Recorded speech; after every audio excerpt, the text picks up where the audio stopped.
on est parti pour ce 9e jour du calendrier de l'Avent. Aujourd'hui, on va parler d'une marque de voitures américaines, on va parler de Chevrolet.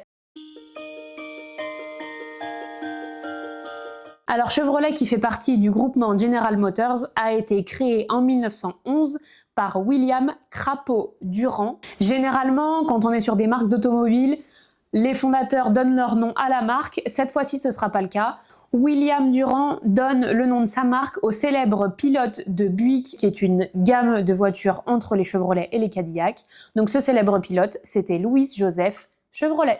Dans un premier temps, le logo sera une signature manuscrite. On ne sait pas si c'est la signature de William Durand ou la signature de Louis Chevrolet. En tout cas, cette signature ne restera que jusqu'en 1914, où là, le logo qu'on connaît de Chevrolet va apparaître petit à petit. Alors, l'explication de la création de ce logo qu'on appelle la croix ou le nœud papillon n'est pas très claire. Il existe 3 versions différentes. Je vous les donne tout de suite. Alors, la première version serait d'origine française.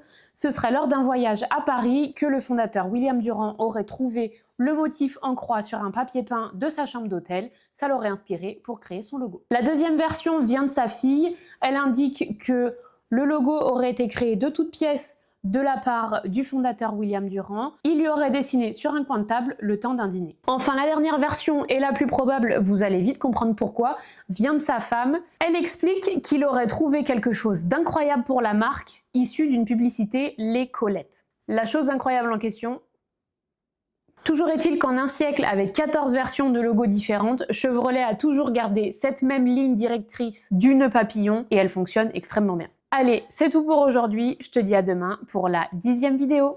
Ciao!